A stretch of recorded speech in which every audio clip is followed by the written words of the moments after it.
साथ ही साथ बहुत बड़ी संख्या में समाजवादी पार्टी के लोग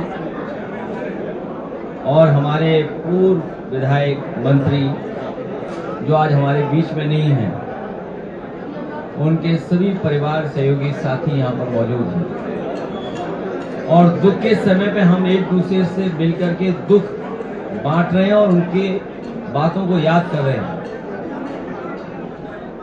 हालांकि विधायक जी का पूरा जीवन लोगों की सेवा में निकल गया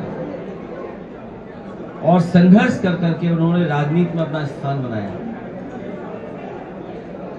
विचारों को लेकर के चले और समाजवादी सिद्धांतों को उन्होंने और मजबूत किया।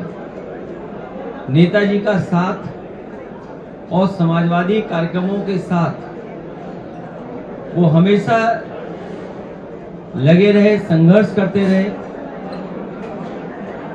और हर व्यक्ति के दुख दर्द में शामिल होते रहे। जो व्यक्ति जनता के बीच में रहता है, उसके सामने कितनी भी कठिन परिस्थितियां आए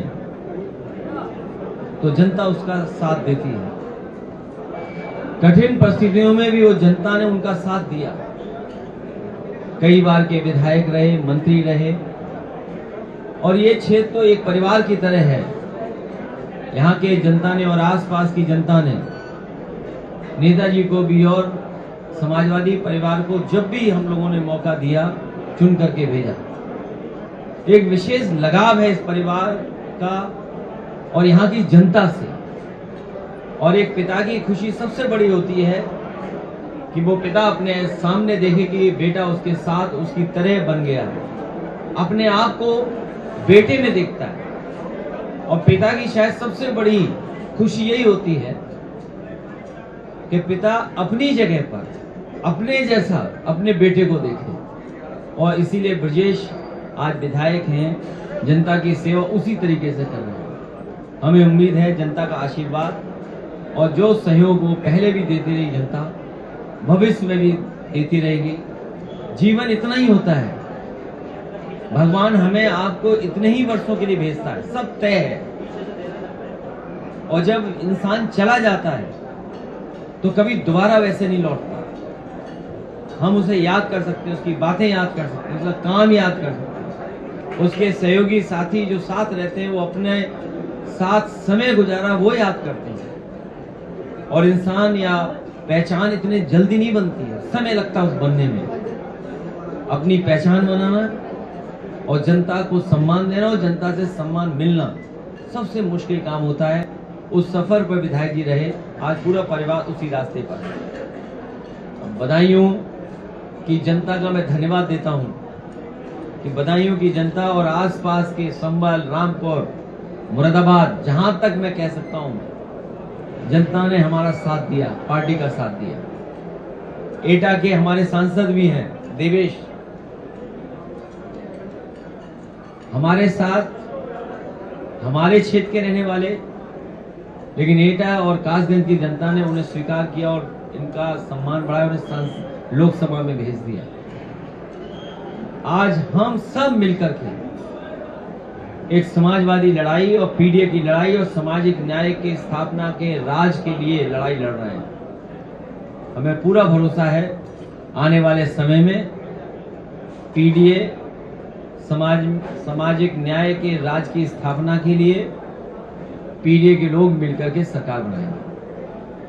जिस तरीके से 12 साल में केंद्र की सरकार का पहला इस्तीफा हुआ, विपक्ष था, जेएनसी एकत्र थे, क्या आपका कोई ब्लूप्रिंट तैयार है आने वाले समय में कि जिस तरीके से तमाम और भी बहुत मुद्दे हैं देश के अंदर, तो क्या मुझे खुशी है इस बात की, न केवल दिल्ली में बल्कि पूरे देश में नौजवान और छात्र और नई पीढ़ी के लोग निकल करके आ गए और एक ऐसा आंदोलन छिड़ गया देश में कि सरकार को झुकना पड़ा। और वो नारा याद होगा, जंतर मंतर से उन छात्र नौजवानों लगाया था, झुकती है सरकार, झुकाने वाला चाहिए। जो सरकार अपने आप को ये कहती थी कि हम नहीं झुकेंगे, अंतर्गतवाद छात्र नौजवानों के उस आंदोलन के बाद उन्हें झुकना पड़ा। और सच्चाई तो ये है, प्रधानमंत्री जी को बचाने के लिए मंत्री प्रधान को हटना पड़ा। और जो घटनाक्रम हुआ है, प्रधानमंत्री जी तो अपनी मन की बात कहते रहे, उनकी मन की बात तो आपने सबने सुना। गृह मंत्री जी की मन की बात हम लोग नहीं सुन पाए। और सच्चाई ये है कि सांसदों जितने भी थे भारतीय जनता पार्टी के, उनके मन की बात सुन ली प्रधान जी ने और इस्तीफा दे दिया, क्योंकि वो सभी सांसद संकट में थे। वो सोच रहे थे ये मुसीबत कैसे हटे, इस मुसीबत से कैसे बचें। तो प्रधानमंत्री जी की मन की बात तो हम लोगों ने सुनी, आपने सुनी। गृह मंत्री जी के मन की बात नहीं सुन पाए। और जितने भी सांसद थे भारतीय जनता पार्टी के, उनकी मन की बात मंत्री जी ने सुन ली और इस्तीफा दे दिया। तो इस्तीफा तो हुआ है, मंत्री गए हैं, लेकिन सरकार बच गई।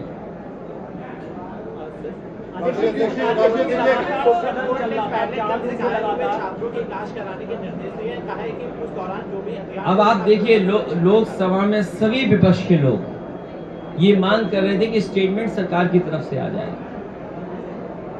लाठी खाने वाले को पता है किसने लाठी मारी। जिसने लाठी खाई, आंसू गैस का मुकाबला किया, या तार वाली लाठी का मुकाबला किया, या पैलेट जो गन चली उसका मुकाबला किया, उन्हें पता है कि किसने चलाया है। लेकिन चलाने वाले नहीं बता रहे किसके इशारे पे चलाया है। जो खाया है, जो दुख पीड़ित रहा, उसे पता है कहां से चली है लाठी। लेकिन जिसने लाठी चलाई है उसे नहीं पता है कि किसके आदेश में वो लाठी चली है। लेकिन डेमोक्रेसी में, लोकतंत्र में, जो सरकार सुनती नहीं थी, कम से कम अब सुनने लगी है, सुनने की बात करने लगी है। लेकिन अभी हमारे उत्तर प्रदेश के मुख्यमंत्री जी को समझ में नहीं आ रहा है, उन्हें अभी भी समझ में नहीं आ रहा है। लेकिन बनारस की रैली के बाद शायद समझ में आ गया होगा। एक लाइन में लोग बैठे थे, बाकी लाइनें खाली थी। ये तो सब कैमरे ने देखा है। और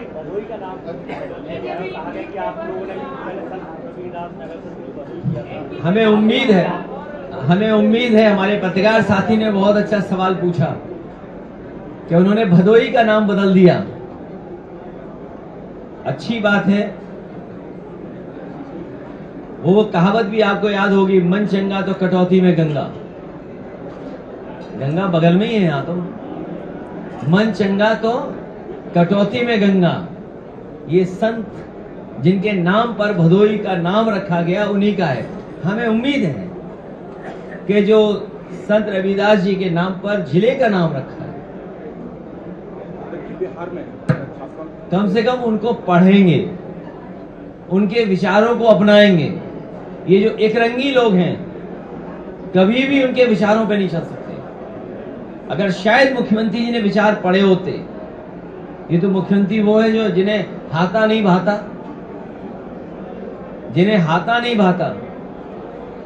तो वो विचारों को नहीं पढ़ रहे हैं। जब उनकी कुर्सियां खाली रह गई तो उन्हें लगा कि जोड़े कैसे, तो जोड़ने के लिए उन्होंने केवल नाम रखा है, उस पर अमल नहीं करेंगे। कन्नौज में भी नाम बदला है, लेकिन बाबा साहब भीमराव अम्बेडकर के रास्ते पे नहीं चलेंगे। बताओ, ये अनडेमोक्रेटिक काम था कि नहीं था? लाठी चलाना, गोली चलाना, आंसू के गैस के गोले चला देना, लड़कियों के कपड़े फाड़ देना। और देखिए, जो लोग नकारात्मक राजनीति करते थे, यहाँ भी हमारे पत्रकार साथी जानते होंगे कि अगर किसी हमारे साथी ने या किसी ने भी सोशल मीडिया पे अगर एक शब्द भी लिख दिया वो सरकार के खिलाफ, तो पुलिस का डंडा आ जाता था उसके पास या मुकदमा दर्ज हो जाता था। लेकिन उन बहनों ने, उन बेटियों ने वो नारे लगाए, वो नारे की तस्वीरें दिखाई। जो नकारात्मक राजनीति करते थे, अब नकारात्मक राजनीति करना भूल गए वो लोग। शौकत राय जी से आपकी मुलाकात हुई, आपने कहा तजुर्बों का साथ है, तो विशेषज्ञों का अगले चुनाव को लेकर काफी प्रयास लगा रहे हैं, किस तरीके का आपका क्या मानना है? हमारे पार्टी में बहुत पढ़े लिखे लोग हैं, और हमेशा अनुभव के लोगों का साथ लिया हम लोगों ने, अनुभवी लोगों का हमेशा साथ लिया है और बुजुर्गों से बहुत कुछ सीखने को है। जैसे मान लीजिए ब्रजेशी बैठे हैं, इनके पिताजी से जुड़े हुए लोगों का या उनके साथ के लोगों का एक अलग अनुभव है, लेकिन इस पीढ़ी का काम करने का तरीका अलग है। लेकिन दोनों मिलकर के करेंगे तो जनता की सेवा ज्यादा होगी। तो अगले चुनाव को लेकर कोई तैयारी है टीएमसी के साथ क्या? हम जैसा विश्लेषक अपना कयास लगा किसके रहे हैं, साथ? टीएमसी जैसे टीएमसी देखिए, इंडिया गठबंधन में हम हैं, इंडिया गठबंधन के हिस्से हैं। दादा को मैं आज से नहीं, दादा को बहुत पहले से जानता हूँ। जब वो पहली बार चुन करके आए थे तब से मैं उनके साथ हूँ। मैं कई बार लोकसभा में उनके साथ रहा हूँ, नेताजी रहे हैं, तो एक हमारा अपना व्यक्तिगत भी उनके साथ संबंध है। बंगाल में कांग्रेस साथ नहीं थी। अरे वो छोड़ो, अब क्यों बंगाल की बात कर रहे हो, आओ यहाँ भी। अभी एक साथी ने जो पूछा, नीट का पूछा था, अभी हमारे एक साथी ने नीट पूछा था। नीट में जो धोखा दिया, हम इस पक्ष में हैं कि जब नीयत साफ होगी सरकार की तो नीट जैसी परीक्षा भी साफ होंगी, उनमें भी कोई भेदभाव नहीं होगा। और जब से उत्तर प्रदेश की सरकार भारतीय जनता पार्टी आई है, 20 से ज्यादा पेपर लीक हुए हैं और अभी सुनने में आया है कि सरकार के लोग घबरा गए जब मैंने ये कहा लोकसभा में कि 26,000 प्राइमरी स्कूल बंद हो गए। ये केवल 26,000 प्राइमरी स्कूल बंद नहीं हुए, अगर प्राइमरी स्कूल बंद हुए तो ये मान लीजिए कम से कम 5 लोगों को नौकरी मिलती थी, शिक्षक या रसोई या और जो होते थे। एक प्राइमरी स्कूल में 5 लोगों को नौकरी मान लीजिए, तो 1 लाख लोगों की नौकरी छीन ली सरकार ने कि नहीं छीनी। और ये आंकड़े मेरे नहीं हैं, ये सरकार के खुद आंकड़े हैं। और मैं आपसे कहता हूं, ये बदायूं जिले में भी कम से कम 300 से ज्यादा प्राइमरी स्कूल बंद हुए होंगे मर्जर के नाम पर। आप सोचिए, कल्पना कीजिए, एक बेटी को 4 किलोमीटर 5 किलोमीटर छोटी बहन को पढ़ने जाना पड़े, कितने लोग पढ़ाने भेजेंगे? सरकार का क्या इंतजाम है? और प्राइमरी स्कूल का लक्ष्य ये था कि गांव में सबसे करीब हो, जिससे बेटियां भी पढ़ लिख जाएं। ये गरीब परिवार के बच्चों को पढ़ने नहीं देना चाहते हैं, पीडीए परिवार के लोगों को पढ़ने नहीं देना चाहते हैं। और ये केवल नीट के साथ साथ जो नौजवान शिक्षा की वजह से या अन्य नौकरी की वजह से या रोजगार की वजह से दुख और संकट में थे, सब वो दिल्ली जंतर मंतर पहुंच गए थे। सरकार के मंत्री और विधायक लगातार एक लेटर जारी कर रहे हैं कि अधिकारी हमारी नहीं सुन रहे हैं, उसको आप कैसे देखते हैं? ये इसलिए चिट्ठी जारी कर रहे हैं, इन्हें पता है 5 महीने बाद चुनाव होने जा रहा है, जनता इनकी नहीं सुनेगी, जनता इनके खिलाफ मतदान करने जा रही है। इसलिए खुद जो काम नहीं किया, इसलिए चिट्ठी लिख रहे हैं। अरे जी, जल मंत्री का जो विरोध है और आपने जिस तरीके से आवाज उठाई, राहुल जी ने भी एक बड़ी प्रेस कॉन्फ्रेंस की, क्या आपको लगता है कि विपक्ष इस पूरे मामले में मांग करना चाहिए कि किस तरीके जांच हो, किस तरीके से बर्बरता की गई छात्रों के लिए, और लगातार सरकार ने वापस तो लिए मुकदमे, लेकिन सेटिस्फाइड नहीं है। हमारे मेन स्ट्रीम मीडिया ने जांच की हो जांच, लेकिन हमारी मेन स्ट्रीट मीडिया ने सब दिखा दिया, जो जमीन पर थे, जो उनके बीच थे, जिन्हें दाना गाने का लेना देना नहीं था, जिसका दाना उसका गाना, उसका लेना देना नहीं था उन्होंने सब कुछ दिखाया कि बच्चों के साथ क्या हुआ है। बेटियों के कपड़े फाड़े गए, लड़कों को लाठी पड़ी, लड़कों के साथ जो व्यवहार हुआ कोई सोच नहीं सकता है। लेकिन मैं बधाई देना चाहता हूं नौजवानों को, उन्होंने किसी की परवाह नहीं की और उस आंदोलन को सफल बनाया। और बहनों ने और बेटियों ने तो कमाल इस बात का कर दिया कि इतना क्रिएटिव आंदोलन कभी नहीं देखा होगा किसी ने, जहां इन्फ्लुएंसर भी ताज्जुब कर गए कि देखिए नौजवान कितना क्रिएटिव है हमारा। यहां उन्होंने डिजाइन किया, ब्लिंकेट से प्रिंट आउट लिया और तख्ती लेकर के खड़े हो गए। शायद ये पहला ऐसा आंदोलन हुआ होगा जिसमें हो सकता है शब्द गलत हो, लेकिन भावना गलत नहीं थी। वो अपनी पीढ़ी के हिसाब से जो उनके कैंपेनिंग की जो मजाक है या जो उनकी सूझबूझ है या जो विट है, वो था वो। लेकिन अब बीजेपी के लोग किसी के खिलाफ गलत प्रचार नहीं करा पाएंगे। राम मंदिर सर एसआईटी गठित हुई और एसआईटी के बाद में फिर दोबारा एसआईटी गठित हुई। अब बताइए, एसआईटी राम धन की चोरी हो गई, बताइए। प्रभु राम के ऊपर जो चढ़ावा आया वो चोरी हो गई। श्रद्धा के साथ जिन लोगों ने चढ़ावा दिया, ये महापाप है। हमारे श्रद्धावान आम जनता का जो अपमान किया इन्होंने, जो आम जनता श्रद्धावान है, प्रभु पे जो चढ़ाया, ये पाप नहीं, महापाप है। ये महा अपराध किया भारतीय जनता पार्टी ने, और उसकी सजा प्रभु राम तो देंगे ही देंगे, लेकिन प्रभु राम की गरीब जनता भी इस बार इनका जवाब देगी।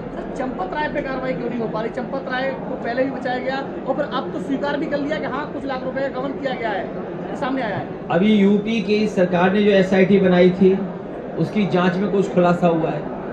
अब दिल्ली वालों ने बड़ी एसआईटी बनाई है तो बड़ा खुलासा होगा। हमें आपको इंतजार करना चाहिए कि अगर यूपी की एसआईटी ने जांच कर करके कुछ खुलासा किया है। और सोचिए, मुख्यमंत्री जी रिकॉर्ड बना रहे थे, वर्ल्ड रिकॉर्ड अयोध्या जाने का।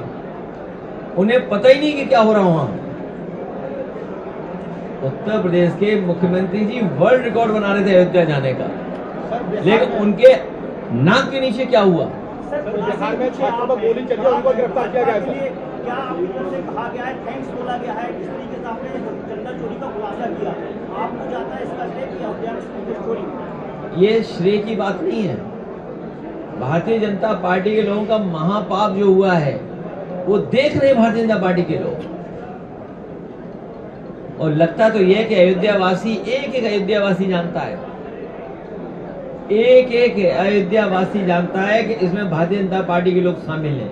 केवल इसमें शामिल नहीं है, जो जमीन का मामला हुआ है, जिसमें प्रभु राम का धन, राम धन, चढ़ावे का धन, उसकी लूट हुई है। क्या कोई कल्पना कर सकता है कि चढ़ावे के पैसे से जमीन ले, उससे मुनाफा कमाए? मुनाफा किसने कमाया? ये प्रभु राम की जनता और अयोध्यावासी सब जानते हैं। सर, अगले चुनाव में क्या मुद्दे रहेंगे? ये अच्छा है कि भारतीय जनता पार्टी की नफरत की राजनीति जा रही है। इन्होंने यूनिवर्सिटी कॉलेज तो बनाए नहीं, स्कूल बंद कर दिए, इंटरमीडिएट स्कूल बंद कर दिए, कोई इंजीनियरिंग कॉलेज नहीं खोला, पॉलिटेक्निक आईटीआई के लिए कुछ नहीं किया। और बगल में जो मौलाना जौहर साहब के नाम पर यूनिवर्सिटी बनी थी, आगरे आजम साहब की, उसको हथौड़ा लेकर के तोड़ना चाहते थे। सोच, क्या उम्मीद करते हैं ऐसी सरकार से? बिहार में फायरिंग हुई है छात्रों पर, उनको गिरफ्तार किया गया। मार्केट खड़े ने सवाल उठाया तो उनको बताया कि आम बात है। ये सरकार जाने वाली है, और जब जाने वाली सरकार होती है, जो डरे हुए लोग होते हैं वो पावर का इस्तेमाल करते हैं। कौन कौन सी पार्टियां आ रही पीडीए में 2027 में आपके साथ? पीडीए में जनता आ रही है, पीडीए जनता आ रही है।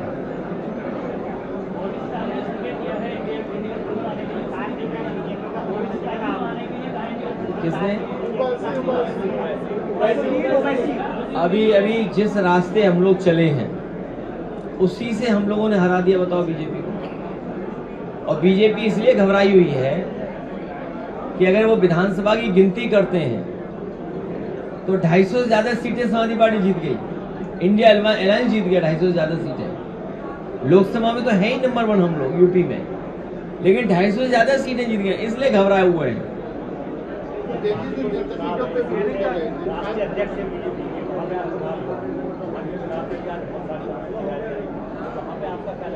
सुनने में आ रहा है कि बेईमानी की तैयारी कर ली है उन्होंने, बीजेपी के लोगों ने। बेईमानी नहीं की तो परिणाम कुछ और आएगा।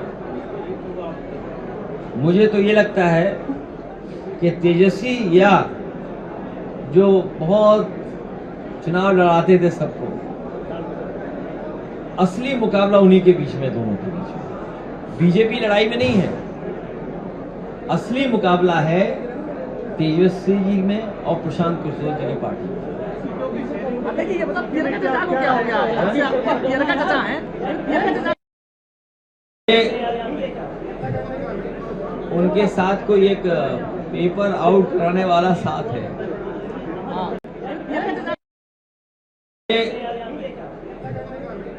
उनके साथ कोई एक पेपर आउट कराने वाला साथ है, परीक्षा में घोटाला करने वाला साथ है। ए जाने तो विदाई जी, हट जाओ, आने ये लोग, रिजवान आ जाओ, रिजवान खड़ा जाओ, रिजवान को भी। ये जो पेपर आउट करने वाला उनके साथ कोई है, इसलिए थोड़ा लगता है प्रेशर ज्यादा है सरकार का। चाय सुबह में दे रहे हैं, के लिए चेंज कर दिया गया है, भगवा रख दिया गया है। ऐसा करें, अगली बार आप भी आए तो भगवा पहन करके आए और कैमरे में लेंस लगा दें भगवा वाला, जो सब भगवा दिखाई दे।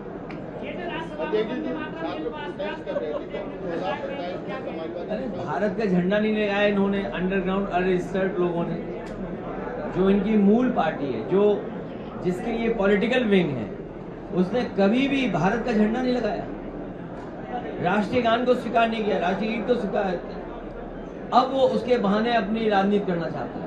अमित जी, आपको अभी ये वीडियो वायरल हुआ, बहुत बड़ी संख्या में हमारे नौजवान वहां पहुंचे थे। अभी मुझे बदायूं में एक नौजवान मिला और बोला हम दिल्ली के जंतर मंतर में थे। ऐसे बहुत बड़ी संख्या में साथी पहुंचे थे।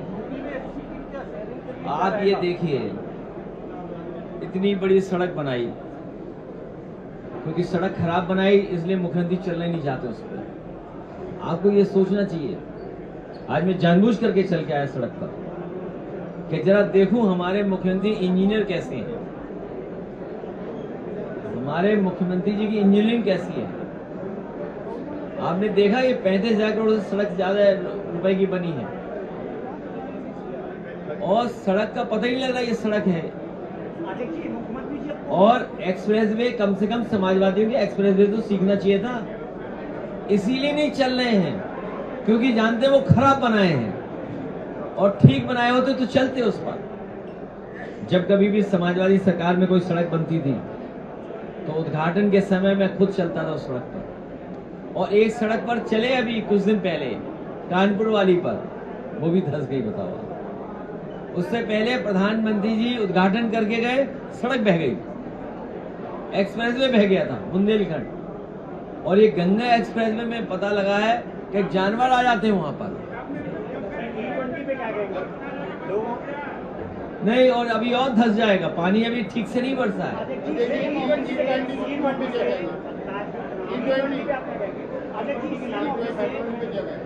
ये लखनऊ के लोग हमारे जानते होंगे, प्रेस के साथी, अगर E20 इथेनॉल अगर इंजन को और अच्छा करता है तो जिन जिन कंपनियों की ये गाड़ी आ रही है उन कंपनियों को ऐड देना चाहिए अखबार में।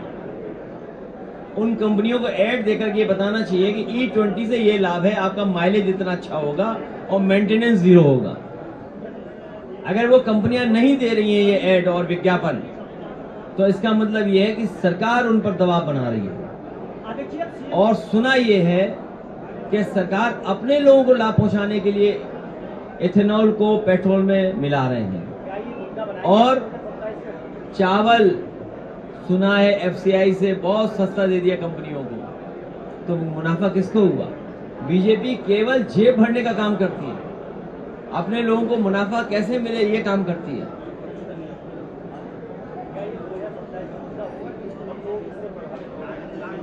ये सभी मुद्दे होंगे और इसके साथ साथ बदायूं और संभल, इनके लोगों के साथ कोई अन्याय ना हो, ये मुद्दा होगा। कानून व्यवस्था बेहतर हो, 100 नंबर को और मजबूत किया जाएगा।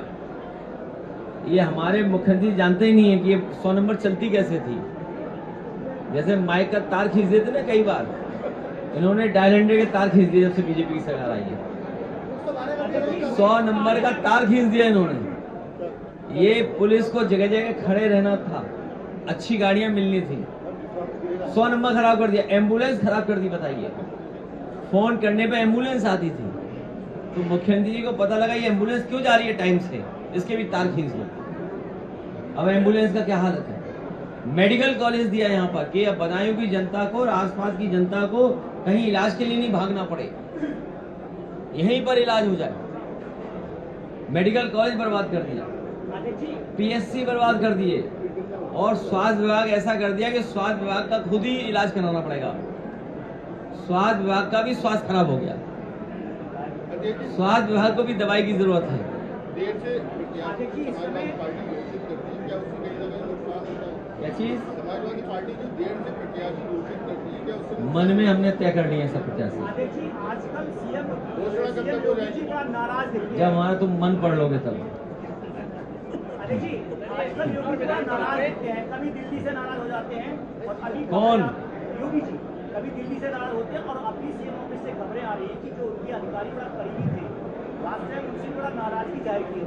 हम तो एक ही बात जानते हैं, पहले गोरखपुर की तरफ गांजा ज्यादा पकड़ा जाता था, अब लखनऊ की तरफ गांजा ज्यादा पकड़ा जाता है। अब वो हो सकता है नाराजगी वनस्पति की वजह से हो कि इतना क्यों लखनऊ में पकड़ा जा रहा है। अब